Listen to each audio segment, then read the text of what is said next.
National stadium के अतराफ और कराची के मुख्तलिफ इलाकों में हल्की बारिश हुई, जिससे मौसम खुशगवार हो गया।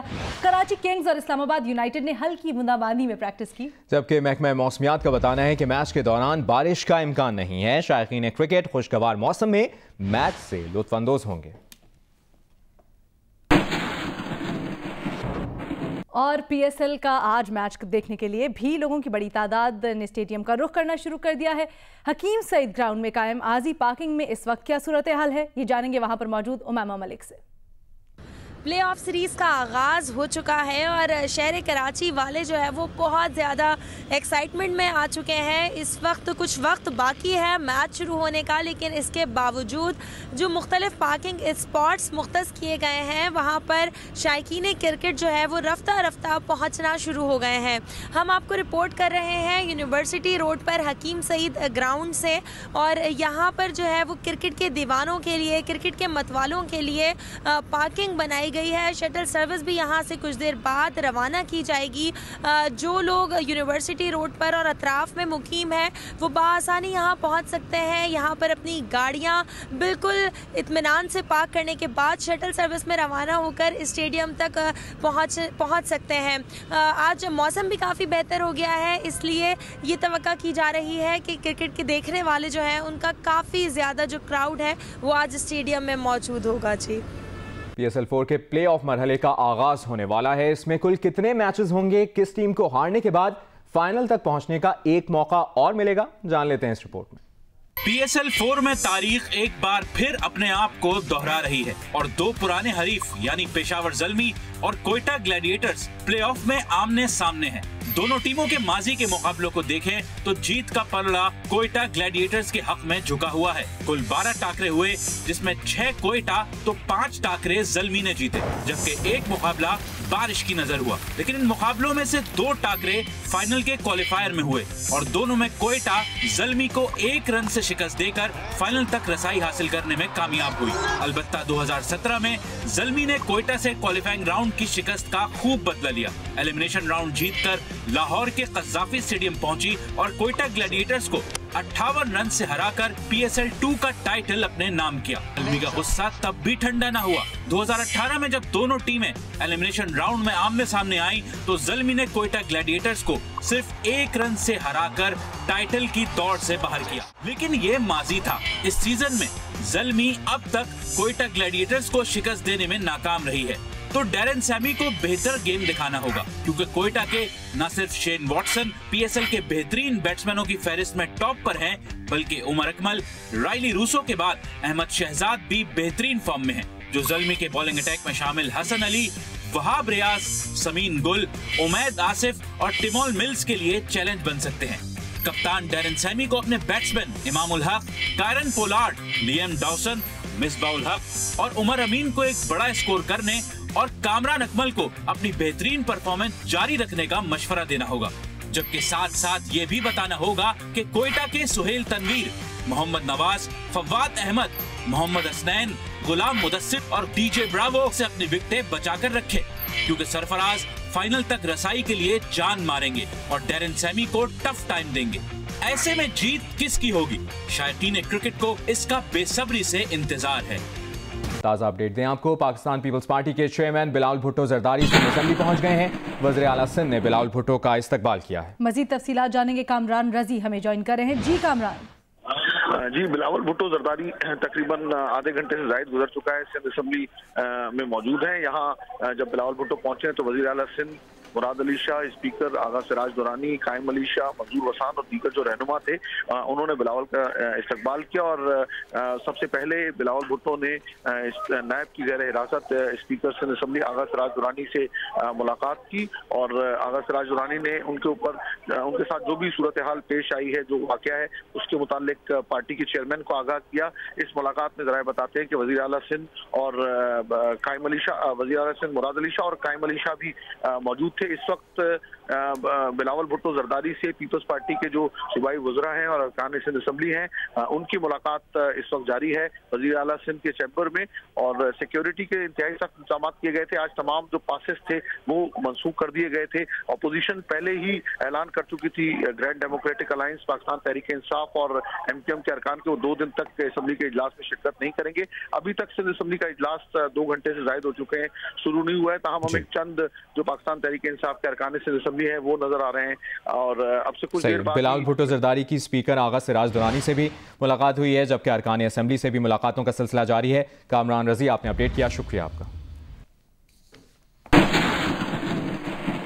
नवाज बिलावल मुलाकात की बात करें तो पीपल्स पार्टी के चेयरमैन बिलावल भुट्टो जरदारी ने फवाद चौधरी को जवाब देते हुए कहा है कि नए पाकिस्तान में यू टर्न लेने वाले सबसे बड़े लीडर समझे जाते हैं, तो इस लिहाज से वो सबसे बड़े लीडर बन गए हैं। फवाद चौधरी ने कहा था बिलावल ने नवाज शरीफ से मुलाकात करके सबसे बड़ा यू टर्न लिया, जिस पर बिलावल भुट्टो जरदारी ने मजीद जवाब दिया। उन्होंने कहा कि किसी की तीमारदारी को अयादत तक ही रखना चाहिए, इंसानी इक़दार सियासत से बालातर है। बिलावल भुट्टो जरदारी ने फवाद चौधरी को मशवरा देते हुए कहा कि पहले इंसान बनो फिर सियासतदान। उन्होंने याद दिलाया कि नवाज शरीफ ने भी इमरान खान के गिरने पर उनकी तीमारदारी की थी। खबरों के सिलसिले को आगे बढ़ाएं, आपको बताएं वजीर खजाना असद उमर का कहना है कि बेनामी कानून का इतलाक 2017 से होगा। बेनामी कानून 2 साल पहले बनाया गया था। गुज़श्ता हुकूमत ने कानून बनाया मगर FBR के लिए रूल्स नहीं बनाए। ये जो एक्ट बनाया गया है सर, इसकी जो इनकम टैक्स एक्ट है उसमें भी एक शक मौजूद है कि जो बेनामी जायदादें हैं उनके थ्रू वहाँ से रिकवरी हो सकती है। सर ये नया एक्ट नहीं बनाया गया, ये एक्ट आज से 2 साल पहले बनाया था। वो लॉ बना दिया और उसके रूल्स ही नहीं बनाए इम्प्लीमेंट करने के लिए। ये रूल्स बने ताकि उसको इम्प्लीमेंट किया जाए। अच्छा सर, ये 2017 से पहले पे भी लागू होगा या सिर्फ 2017 से? वो उसको अगर आप पढ़ लें तो वो उसके अंदर है कि उसकी इफेक्टिव डेट जो है वो जिस दिन कानून बना है उस दिन से कानून। दूसरी जानिब मुशीर इत्तलात सिंध मुर्तज़ा वहाब कहते हैं कि वफाकी हुकूमत ने महंगाई के रिकॉर्ड तोड़ दिए हैं। 7 माह में मईशत की ऐसी की तैसी कर दी गई। मुर्तज़ा वहाब ने कहा कि खान साहब के दोस्तों को मुशीर बनाकर नौकरी तो दी गई, जबकि किसी गरीब को आज तक कोई नौकरी नहीं मिली। मैं आपकी बात से इख्तलाफ करता हूँ कि PTI ने पिछले 7 माह में कुछ नहीं किया। उन्होंने किया, उन्हें टोपियां पहनाई हैं पूरी कौम को, गलत बयानी किया कौम के सामने। इसलिए मैं कहता हूँ कि जिस नाजुक दौर से ये मुल्क और इस मुल्क की मईशत गुजर रही थी, अगर वो कौम को सच बोलते तो मेरे ख्याल में आज उनकी जग हसाई नहीं हो रही होती। लेकिन चूँकि सस्ती शोहरत इन लोगों का मकसद है, आवाम की खिदमत करना इनका मकसद नहीं है, चूँकि सस्ती शोहरत इनका मकसद है, उनने उसी तरह के झूठे वादे बार बार किए और आज आपने देखा कि वो वादे वफा नहीं कर पाए। वज़ीर ख़ारजा शाह महमूद कुरैशी का कहना है कि पाकिस्तान को मशरिकी और मगरबी सरहद पर कशीदगी का सामना है। इस्लामाबाद में बिजनेस लीडर्स समिट से खिताब में वज़ीर ख़ारजा का कहना था कि पाकिस्तान और यूरोपियन यूनियन के दरमियान 26 मार्च को मुआहिदा होने जा रहा है। GSP+ के हुसूल में हिमायत पर यूरोपियन यूनियन के शुक्रगुजार हैं। जबकि वजीर मुमलिकत बराए समंदर पार पाकिस्तानी जुल्फी बुखारी ने कहा कि हुकूमत ने करप्शन के खिलाफ जीरो टॉलरेंस पॉलिसी अपनाई है। इदारों की असर नौ तश्कील का अमल जारी है। इस्लामाबाद में बिजनेस लीडर समिट से खिताब करते हुए शाह महमूद कुरैशी ने कहा कि बदकिस्मती से हमारी मशरिकी सरहद के उस पार पाकिस्तान दुश्मन तकरीरें और इक़दामात को वोट लेने के लिए इस्तेमाल किया जाता है, लेकिन पाकिस्तान अमन चाहता है। We have a challenging situation on the Western Front in Afghanistan, and we have a situation brewing on the Eastern Front. And you saw in the last few days what happened post Pulwama. A war frenzy generated for political considerations, a political party not performing well, the economy not doing well, diverting the attention of the nation and creating a bogey, and Pakistan bashing is, is a vote getter on the eastern side. 2 रोजा business leader summit से खिताब में वजीर मुमलिकत समंदर पार पाकिस्तानी जुल्फिकार अली बुखारी का कहना था कि हुकूमत ने करप्शन के खिलाफ जीरो टॉलरेंस पॉलिसी अपनाई है। इदारों में शफाफियत और असर नौ तश्कील का अमल अव्वलीन तरजीह है। We have a zero corruption tolerance policy, we have whistleblower acts, and most important, we have leadership starting right at the top that brings down a trickle down effect of eradicating corruption. Kartarpur मंसूबा मुज़ाकरात की बात करें तो दफ्तर खारजा का बताना है कि भारत ने पाकिस्तानी सहाफ़ियों को भारत में करतारपुर मुज़ाकरात की कवरेज के लिए वीज़ा जारी नहीं किए। पाकिस्तानी सहाफ़ियों को वीज़ा जारी न करना अफसोसनाक है। उम्मीद है करतारपुर मंसूबा और कल के मुज़ाकरात दोनों मुल्कों के अवाम के लिए अच्छी तब्दीली लाएंगे। तर्जुमान दफ्तर खारजा का बताना था कि पाकिस्तान में करतारपुर से मुतालिक तकरीब में 30 से ज़ायद भारतीय सहाफ़ियों ने शिरकत की थी। भारतीय सहाफ़ियों ने वज़ीर आज़म इमरान खान से मुलाकात भी की थी। वज़ीर ख़ारजा शाह महमूद कुरैशी ने भारतीय सहाफ़ियों के लिए इशाइये का एहतमाम भी किया था। सानेहा समझौता एक्सप्रेस में लापता हाफिजाबाद के रिहायशी मोहम्मद वकील की साहबजादी राहीला समझौता एक्सप्रेस में सानेहा केस में भारतीय अदालत में सबूत पेश करना चाहती हैं। उनका कहना है कि भारतीय अदालत हमारा मौक़िफ़ सुने बगैर समझौता एक्सप्रेस केस का फैसला करना चाहती है। इसी पर बात करने के लिए राहीला साहिबा के वकील राना अजीज साहब हमारे साथ मौजूद हैं। राना साहब, पहले तो ये बताइएगा कि राहीला साहिबा किन सबूतों की बुनियाद पर भारतीय अदालत में पेश होना चाहती हैं? देखें जी, जो ये केस चल रहा है मैं सिर्फ इसी की हद तक बात करता हूँ।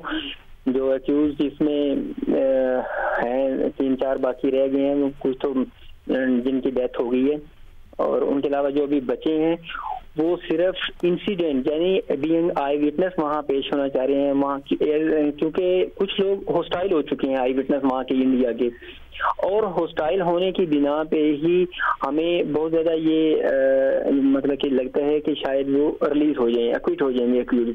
तो अब मैं हमारा मौक़िफ़ यही है कि चलो 13 विटनेस थे आई विटनेस फ्रॉम पाकिस्तान, तो इनमें से किसी 2-3 की तो स्टेटमेंट वहाँ रिकॉर्ड हो जाए जिनकी बेस पे जो है ना वहाँ उनको सजा जजा जो भी मतलब मिले, कम से कम एग्जॉनरेशन पे तो उनको रिलीज या क्विट ना किया जाए। तो उनकी तो यही है अभी तक कि हमारे वाले जिंदा हैं और जेल में उन्होंने जो है ना बाद में ट्रेन रुकी है, आगे जाके वहाँ से कोई 17-18 लोग सिलेक्टेड इंडियन एजेंसी ने उतार लिए, तो उनमें हमारे वालिद को भी उतार लिया गया। तो यही कोशिश कर रहे हैं स्पेशल जो है ना, हम गवर्नमेंट पाकिस्तान को भी बार बार यही रिक्वेस्ट कर रहे हैं कि इस मामले को इंटरनेशनल प्लेटफॉर्म पे जो है ना मतलब उठाया जाए। तो हमारे जो 42 डेड बॉडीज मिली हैं, 68 पर्सन और मिसप्लेस, तो उनमें से आउट ऑफ द 68 जो 42 बॉडीज को निकाल दे 17-18 लोग बचे हैं, वो कहाँ हैं, उनकी तो डिमांड की जाए इंडिया से। ठीक है। एडवोकेट राना अजीज साहब हमारे साथ मौजूद थे, बहुत शुक्रिया आपके वक्त के लिए। फैजुल्लाह कामोका की ज़ेर सदारत कौमी असम्बली की कायमा कमेटी खजाना का इजलास हुआ और वजीर खजाना असद उमर ने बताया कि IMF के साथ इख्तलाफात कम हो चुके हैं, IMF के साथ मुआहदे के करीब आ चुके हैं। उन्होंने बताया कि मईशत पर जियोपॉलिटिकल असरात भी आ रहे हैं। मजीद तफसील जानेंगे जियो न्यूज़ के नुमाइंदे अशरफ मालकम से। अशरफ, इजलास का अहवाल बताएगा, क्या कहा है मजीद वजीर खजाना ने? कि जैसा कि आपने कहा हमसे 2-3 सवालात किए गए ऐसे मेंबरान कमेटी की तरफ से। एक IMF के प्रोग्राम के बारे में उन्होंने कहा कि IMF से हमारा जो इख्तलाफात है वो कम हो गए हैं। IMF के मुतालबात में से एक मुतालबा था कि रुपए की कीमत को कम किया जाए, लेकिन अब हम कहते हैं कि हमारे रिजर्व की पोजीशन इस तरह मुस्तहकम हो रही है और दरामदात का बिल कम हो रहा है, जिससे हमारा करंट अकाउंट का सारा काम हुआ है, लिहाजा में रुपए की डीवैल्यूएशन की कोई जरूरत नहीं है। इसको इकॉनमी की सूरत हाल बात करते हुए कि गुज़श्ता हुकूमत ने बिजली की कीमतों को सियासी मकासद के लिए इस्तेमाल किया। एक साल में 450 अरब रुपए का गर्दिशी कर्जे में इजाफा किया।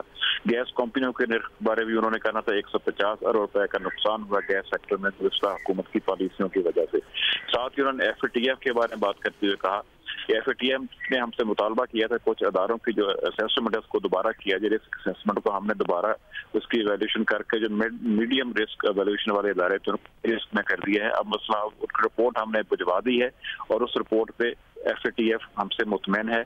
मसला सिर्फ इंडिया का, इंडिया अलहदा से अपनी रिपोर्ट उस ग्रुप में पेश कर चुका है जो कि कवानीन के खिलाफ है, लेकिन हमने साथ ही जो बात FATF ने उठाई है, पहले भी उठाई थी केयर टेकर गवर्नमेंट में कि इंडिया को पाकिस्तान की असेसमेंट के बारे में जो को चेयरपर्सन की सीट से अलग किया जाए, पहले उसको नजरअंदाज किया गया था। अब हमने दोबारा से दरख्वास्त डाली है कि भारत हमारी जो असेसमेंट की कमेटी है उसका को चेयरपर्सन ना रहे। साथ ही उन्होंने कहा था हमारे लिए सबसे बड़ा मसला जिस वक्त है कि जो हमने इकदाम उठा लिए हैं उन पर अमल दरामद का मसला, जिसमें सबसे अहम चीज है कि जो अदारों के अफराद हैं कुछ उनके खिलाफ केस मुकदमात बनाना और उनको सजा दिलवाना, ये हमारे लिए एक बड़ा चैलेंज है जिसके लिए मरकजी और सूबाई हुकूमतें मिलकर काम कर रही हैं।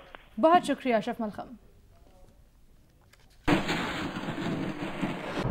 21 फरवरी को कराची के गेस्ट हाउस कसरे नाज में मरने वाले 6 अफराद की पोस्टमार्टम रिपोर्ट में एल्यूमिनियम फॉस्फेट पाउडर का असर पाया गया। डीआईजी साउथ शर्जील खरल ने तस्दीक कर दी है। शर्जील खरल का कहना था कि एल्यूमिनियम फॉस्फेट पाउडर बड़ी मिकदार में कमरे में था जो बच्चों के जिस्म में दाखिल हुआ, जिससे बच्चों की अमवात हुई। हमारा जो तफ्तीश का एक कंक्लूजन कह लें इस हद तक, वो ये था कि जब बच्चे रात को सोए थे फर्श के ऊपर, क्योंकि कमरा छोटा था और फैमिली ऑफ 10 लोग थे, पूरी फैमिली 10 मेंबर्स थे, तो बच्चे सोए हैं, वहाँ इनहेल उन्होंने किया है या फर्श को टच किया है और फिर अपने मुंह को टच किया है या जिस्म को कहीं भी टच किया है, तो उससे ये रिएक्शन हुआ है। जब उन्होंने खाना खाया है फर्श के ऊपर, तो वो पाउडर अच्छी खासी मकदार में था और वो खाने के साथ मिक्स भी हुआ है और दौरान खाना खाने के वो उसको भी डाइजेस्ट करते रहे हैं और अपना उन्होंने उसका भी इंटेक किया है अनइंटेंशनली, और विच प्रूव फेटल इन दी एंड। आखिर में वही सारे जो वो मटीरियल था वो इन बच्चों की अनफॉर्चुनेटली जान ले बैठा। कराची से ही खबर है, जहां जुडिशल मजिस्ट्रेट गरबी में मॉडल रुबाब शफीक की हलाकत के केस की समाअत हुई और थाना मौज को पुलिस ने मुलजिमा रुबीना और मुलजिम आतिफ शाह को पेश कर दिया। अदालत ने मुलजिमान को 3 रोज़ा जिस्मानी रिमांड पर पुलिस के हवाले कर दिया। तफ्तीशी अफसर का कहना है कि वाक़े का मरकजी मुलजिम उमर को गिरफ्तार करना है। गिरफ्तारी के लिए गिरफ्तार मुलजिमान की रिमांड की इस्तदा है। ये भी बताया गया कि इसकात हमल के लिए अस्पताल लाया गया था, जिसके दौरान उसका इंतकाल हो गया। पुलिस की जानिब से ये मौक़िफ़ अपनाया गया है। Hi, I'm Mohammad Junaid. Thanks for watching Geo News. For more videos and updates, don't forget to click the subscribe button. Keep watching Geo News.